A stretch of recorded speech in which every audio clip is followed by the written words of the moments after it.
करोड़ की कंपनी, हर महीने करीब 2 करोड़ रुपए बस एम्प्लॉयज की सैलरी, और फिर एक सुबह आँख खुली और सब खत्म। सोचकर भी इंसान डर जाए, लेकिन आज की ये कहानी एक ऐसे शख्स के बारे में है जिसने सपना हकीकत में जिया। When a single grew up wanting to be the richest man in the world, he thought Facebook could help him achieve that ambition, and his Facebook-led company was among India's richest digital media firms. And then one day, Facebook deplatformed him. 2014 में विनय सिंघल, शशांक वैष्णव और प्रवीण सिंघल ने मिलकर एक digital viral content website शुरू की जिसका नाम था विडीफीड।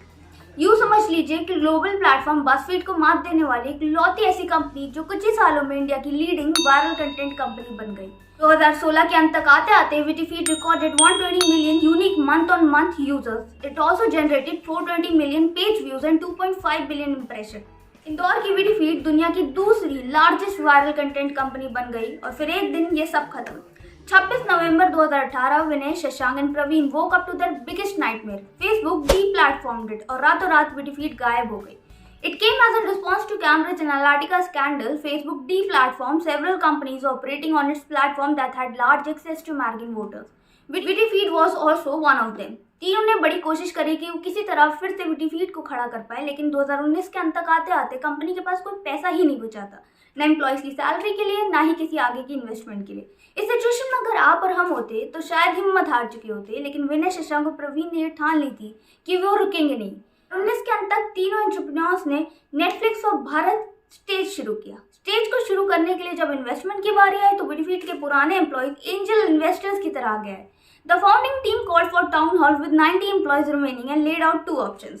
They could either shut down that very day or the team could trust the founder and stick with them for another 6 months. 90 में से 54 लोगों ने उनके साथ जुड़े रहने का फैसला किया और अपनी सैलरी का सिर्फ 25% ही रखा। The rest 75% they gave them as an equity. Stage Hindustan का एक कलाकार और बोली आधारित OTT प्लेटफॉर्म है, जिसका मतलब आप यहाँ पे रॉ फ्रेश कंटेंट देख सकते हैं, वो भी अपनी लोकल डायलेक्ट में। और ये डायलेक्ट सिर्फ हिंदुस्तान की मेन डायलेक्ट जैसे मराठी, भोजपुरी या तमिल, तेलुगु तक सीमित नहीं, बल्कि आपको रिमोटेस्ट डायलेक्ट्स का भी कंटेंट यहाँ बड़ी आसानी से मिल जाएगा। लेकिन ये सफर इतना भी आसान नहीं था और विनय के आगे 3 मुश्किल थी। पहली, क्या इंडिया रीजनल बेस्ड डायलेक्ट्स पे पेड कंटेंट देखने के लिए रेडी है या नहीं।